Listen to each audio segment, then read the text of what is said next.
तो आखिर अतुल जिस बातों का जिक्र उस वीडियो में कर रहा था उसकी हकीकत जानने के लिए अब कर्नाटक में बकायदा जांच टीम बना दी गई है जो यूपी भी जाएगी।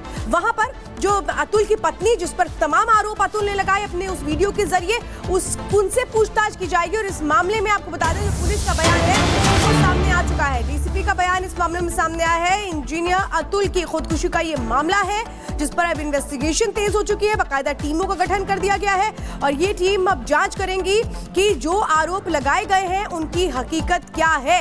उत्तर प्रदेश भी ये टीम जाएगी, जौनपुर भी ये टीम जाएगी और परिवार से बातचीत करेगी। मारतली पुलिस स्टेशन में उसका केस दाखिल हो गया है। इसके बारे में इन्वेस्टिगेशन चल रहा है और हमारा इंस्पेक्टर इन्वेस्टिगेशन कर रहा है। अतुल सुभाष एज 34 उन्होंने जो हैंगिंग करके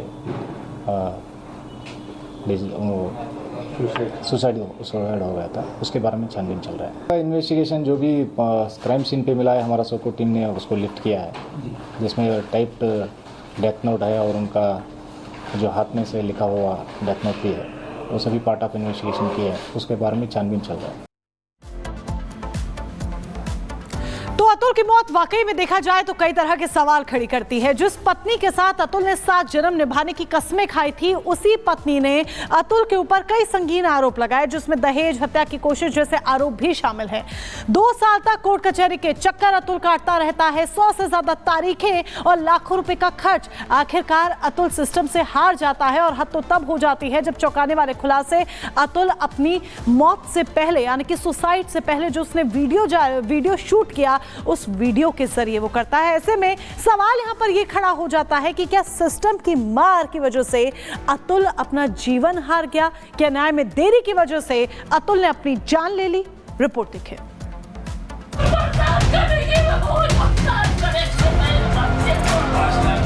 मेरे बच्चे को इंसाफ दिला दीजिए। अतुल सुभाष अब इस दुनिया में नहीं है।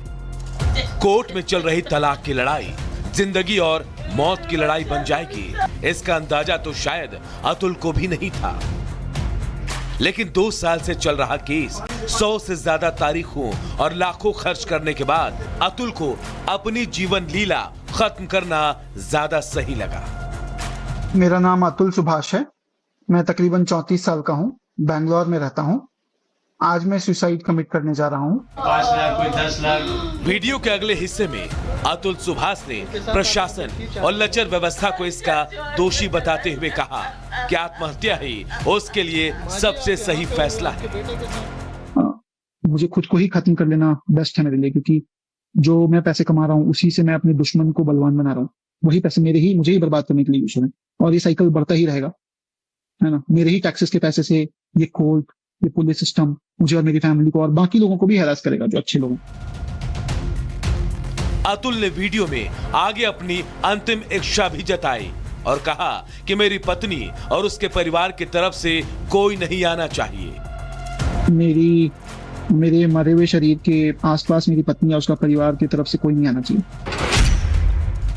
अपनी मौत से पहले अतुल सुभाष ने 24 पन्ने का एक सुसाइड नोट भी लिखा है। इस नोट के मुताबिक 2019 में उनकी शादी जौनपुर की रहने वाली एक महिला से हुई।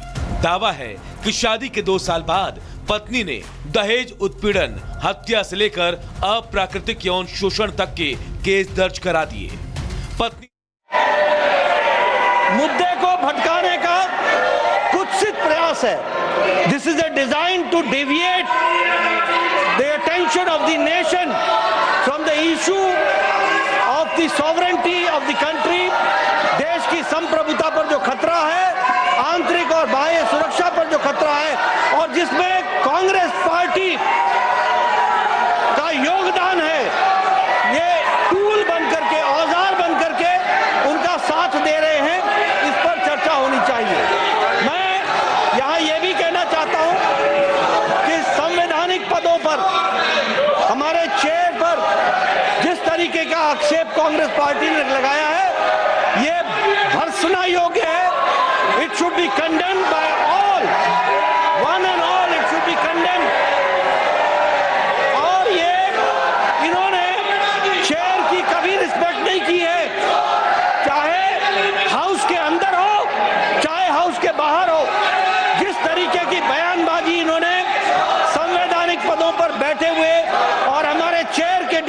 को किया है वो निंदनीय है और देश कभी माफ नहीं करने वाला है। इसलिए मैं ये कहना चाहता हूं कि देश बहुत उद्वेलित है और इस पर चर्चा होनी चाहिए। यही मैं आपसे निवेदन करता हूं। stands adjourned to meet at 11 a.m. on Thursday, the 12th December 2024.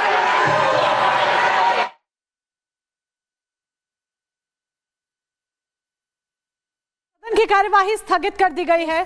सदन की कार्रवाई को स्थगित कर दिया गया है, वहां से सीधे आपको दिखा रहे थे। लेकिन आपको बता दें कि किस तरीके से एआई इंजीनियर जिन्होंने आत्महत्या कर ली, लेकिन अपने 90 मिनट के उस वीडियो में और जो 24 पन्नों की वो चिट्ठी है उसमें उन्होंने तमाम बातों का जिक्र किया है। अब हमारे साथ हमारे गेस्ट जुड़ गए हैं, दीपिका नारायण भारद्वाज जो सामाजिक कार्यकर्ता हैं, सोशल वर्कर है, उनके पास सीधे चलेंगे। दीपिका जी, इसको जो आपने भी देखा होगा, सुना होगा, वो वीडियो भी और वो चिट्ठी भी आपको जानकारी होगी कि किस तरीके से अपने शब्दों के जरिए उन्होंने अपने दर्द को उस पर रखा है।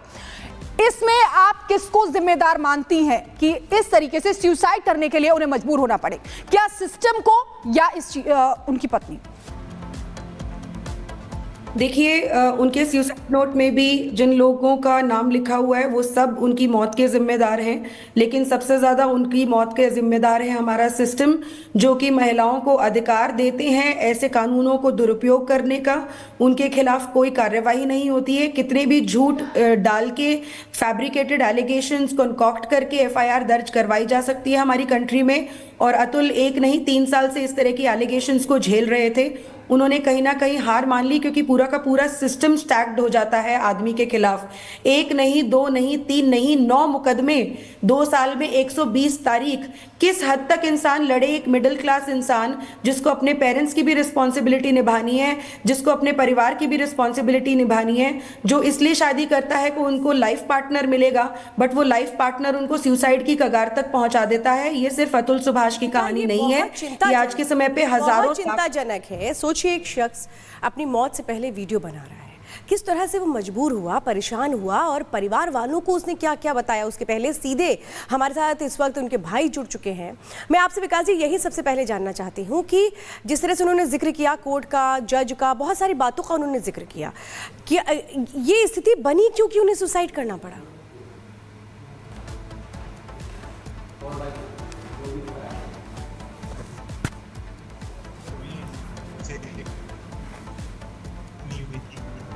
वो सिर्फ ये चाहता है। जी विकास जी, आपने शायद म्यूट कर रखा है अपनी वॉल्यूम को, जरा उसे अनम्यूट कीजिए।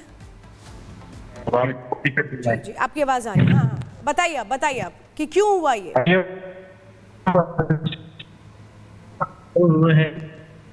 मैं सिर्फ ये कहना चाहता हूँ कि मैंने खुद कभी हमारे से ये जिक्र नहीं हुए थे कि कभी वो ऐसा सोचने करने की कोशिश या सोच भी रहा हो, या कभी उसके माइंडसेट में ऐसा कुछ आ भी रहा हो। हमें तो बिल्कुल ही ये आभास भी नहीं था कि ऐसा भी हो। हमें बस वो जिस दिन उसने ये काम किया उस दिन भी मेरे से भी बात हुई है। मैं बहुत अच्छे तरीके से, जैसे हम लोग हर रोज बात करते हैं वैसे ही बात हुई। कैसा कभी भी ऐसा लगा नहीं कि वो कोई डिप्रेशन में भी है। सब कुछ ही उसने अपने आप ही हैंडल कर रहा था, सब कुछ कर रहा था। फादर से भी उसने बात करी, 1 घंटे करीब बात हुई है उनकी, 9-10 बजे करीब रात को। फिर भी कुछ ऐसा उन्हें भी फील नहीं हुआ कि ऐसा भी कुछ कर सकता है वो। अंदर वो सिस्टम चलते आ रहे हैं, जो न्यायिक प्रक्रिया हमारे देश में है, वो कहीं भी कभी भी एक मेन के लिए कहीं कोई सिस्टम ही नहीं है, कहीं कोई कानून ही जहां उसको जस्टिस मिल सके। सारी चीजें निर्भया केस के बाद ऐसे कानून में प्रावधान ला दिए गए हैं जिसमें सिर्फ और सिर्फ जो है वो महिलाओं को प्रोटेक्ट किया गया है हर जगह से। क्या ऐसा कोई भी कानून है जिसमें मेन के प्रोटेक्शन की बात की जाती है? मेन को भी हरासमेंट होता है, मेन के हरासमेंट से वो सुसाइड कर रहे हैं। 498 के केसेस इस तरह से लोगों के ऊपर लगाए जा रहे हैं, जहां पे सुप्रीम कोर्ट ने ये कह दिया है कि 98% केसेस जो है वो गलत है। बिल्कुल विकास जी, जिस तरीके से आप बता रहे हैं कि केसेस इस तरह के सामने आते हैं, नियम नहीं है, कानून नहीं है, महिलाओं के लिए इतना कुछ है। दीपिका जी, आपका मैं रुख यहाँ पर करूंगी। आखिरी लफ्ज भी यही थे अतुल के कि मुझे न्याय मिलना चाहिए। क्या आपको भी इसकी जरूरत महसूस होती है कि पुरुष आयोग हो, पुरुषों के लिए अलग से नियम हो, कानून हो, और जितनी मजबूती के साथ आज महिलाएं कॉन्फिडेंट है कि हम लड़ाई लड़ सकते हैं कानूनी, उतनी ही कॉन्फिडेंट पुरुष भी हों?